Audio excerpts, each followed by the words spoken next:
Olha, apareceu um outro mamífero. Olha! Opa! Que isso, cara? A câmera trap tá ligada. Nova espécie. Estão pegando mamíferos aqui. Ok. Bom dia. Bom dia. Today we're in the ZF2 forest in Brazil with Luani Hi. and Leticia. Hi. And I think Luani just collected some samples, and we're going to learn more about her research on resins. So maybe could you start by saying your name, where you're from, what program or academic program you're in, to start. Okay, so my name is Luani. I'm forest engineering from Brazil, Curitiba, Brazil. And I study my master's degree at IMPA here at Manaus, and for CFT program. And actually I'm studying about resins, VOCs, volatile organic compounds, that resins synthesize, and we are analyzing the trunk samples. So resins are more concentrated at tree trunks. So we make cuts in the trunks, and then we can analyze which monoterpenes, which VOCs the trunks are releasing. So this is actually basically my research about. Okay.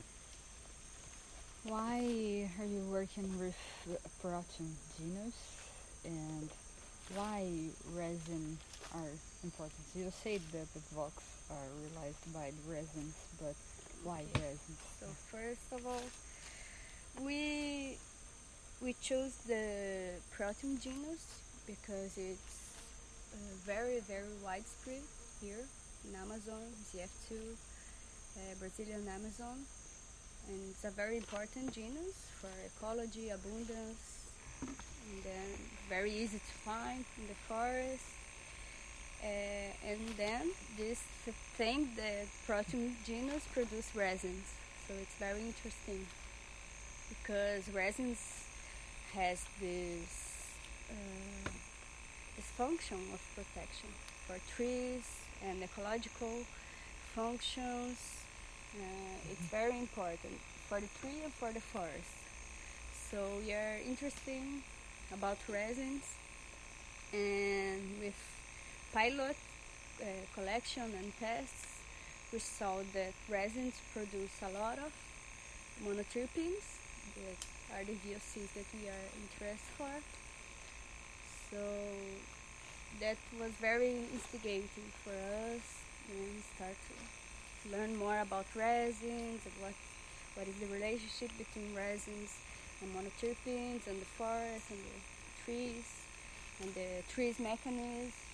If the resins help the trees some ways, so that's more or less why we choose this genus and the resin. So the proteum genus is very, very common.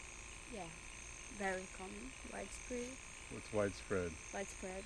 Here Just in the central Amazon or everywhere? No, in Amazon, everywhere. At Amazon, Peruvian Amazon. Some studies shows that here we have here some difference between species. For example, some species that occurs more here in Central Amazon doesn't occur in Peruvian Amazon. We have some different species that occur in the both places. For example, at Peruvian Amazon, we have the Proteum heptaphyllum. We will have in Central Amazon Proteum rebetatum, Proteum opacum, some different species, but in general, the Proteum genus is very common in all Amazon. Okay. And how do you collect your data? Sorry, can you speak louder? And can How you do speak you louder? collect? How do I collect my data? Yes. So we developed a new method. It's very simple. It's in situ method for resins and for monoterpenes. So we can say that it's a new method. So very fast. I will show here which equipment we use to make this collection. So I use this pump called EasyVoc. It's a pump for collections in small volumes, and we have this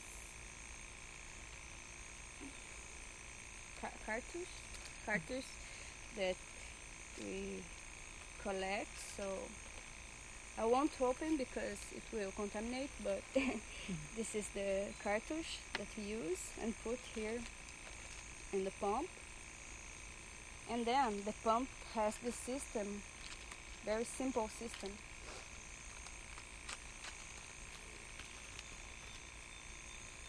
That I just press it and wait for, here we have the mark for 100 milliliter per minute. So I do this 3 times for 30 seconds. So at total we have 150 milliliter per minute. This is the flow rate that I use for my collections. So we use, for each tree, for each Proteum tree, we use 4 cartridges. One cartridge is, the first one is the blank. We don't do nothing with it. We just bring it to the field and then it goes back to the lab without nothing, without collection. The second one is the ambient air cartridge. So I put here in the pump and measure the ambient air around the tree that we want to measure. So this is the second one. And the third one and the 40 cartridge, we make this trunk collection from resins.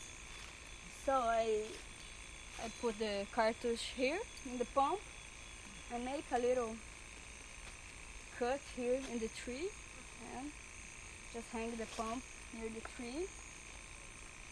So it's very simple. It's like less than 2 minutes per cartridge, very fast.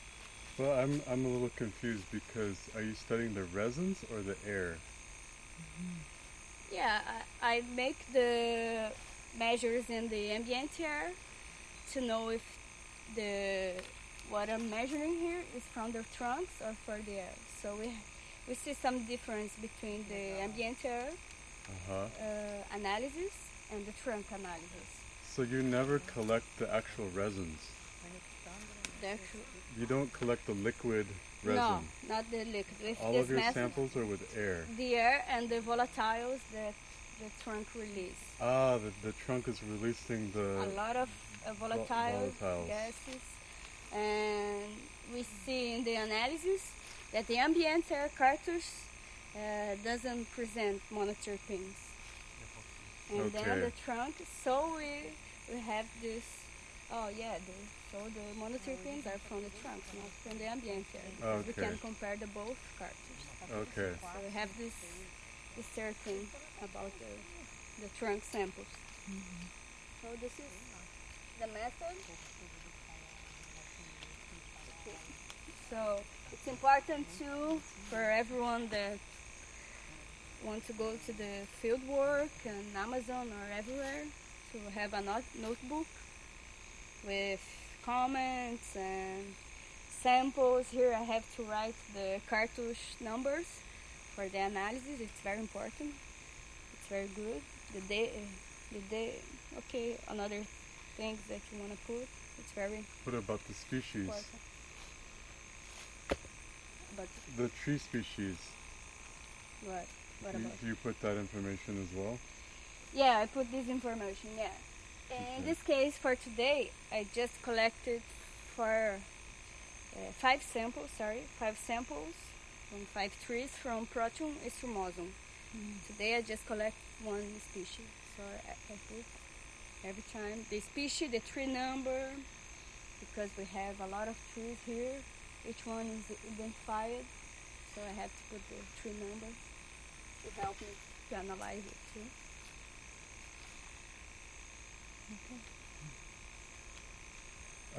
What is the importance of resins for the tree physiology? For the tree physiology.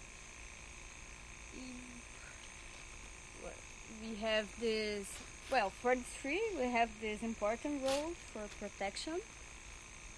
And we have, we can divide this protection in both, in two of them. It's the chemical and the physical. We have these reactions.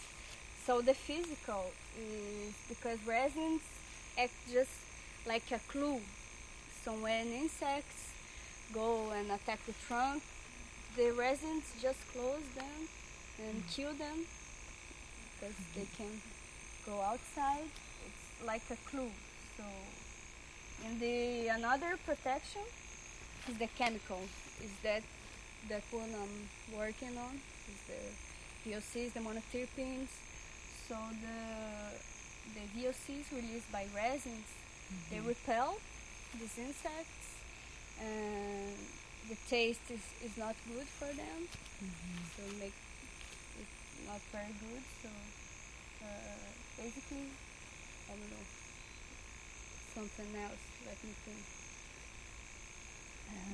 Do you think the resin is made only when you cut when the tree has some problem, like an insect going inside, or when we cut the stem, or resins are always inside, are always being made inside? Yeah, we can see that resins can be induced resins or resins stocked in channels, specific channels inside the trunks. So the channels are all over the trunk, and then these induced resins are more local when you make some damage to the tree. So I think all over the trunk we have resins, but some points are more concentrated than others because imagine this point, for example, there was an attack here last year, so they produce more resins here because they think it's fragile and something like that. And some parts of the trunk doesn't have a lot of resin because the tree thinks, like, oh, okay, here they won't attack me, so I don't need to put energy on this resin production. So, okay, all over the trunk we have resins. Some concentrate in some areas more than in others. I think. And do you think monoterpenes are volatile only when we cut the tree and the oxygen goes in, or inside the tree there? I think both too. Yeah. Yeah, because some studies shows that when they extract the resins and analyze the resins, they can find volatile Monoterpenes. and another, not just monoterpenes, but another gases inside this resin. So maybe we can have efflux of these monoterpenes even when the tree is not Yeah, with yeah, any problem in the bark tissue. yeah. I think because resins, it's like a reserve of monoterpenes or VOCs too. It's like a local concentrate Okay. place from these two. And for are resins used at all for any commercial purposes, like for wood or medicine or anything? Yeah, yeah. For a lot of things, for medicine, for polymers, synthetic polymers, and rubber, and what else? Cosmetics. Cosmetics, yeah. Here in Amazon, we have these cosmetics things. Some industries goes for brails in some places, communities. Really? Yeah, for tree with brails, and then the local community make the extraction of this braille. These brails. Braille is it's the popular name for resins here in Amazon. Braille. So this local population extract the resins and sell for these industries to make cosmetics, medicines, and a lot of stuff. So it's good for local people, these trees, and it's very for commercial use for these people. And what about for the wood? Like when they cut down the trees and use the trees for wood, Okay. there's resin in the wood, right? Yeah.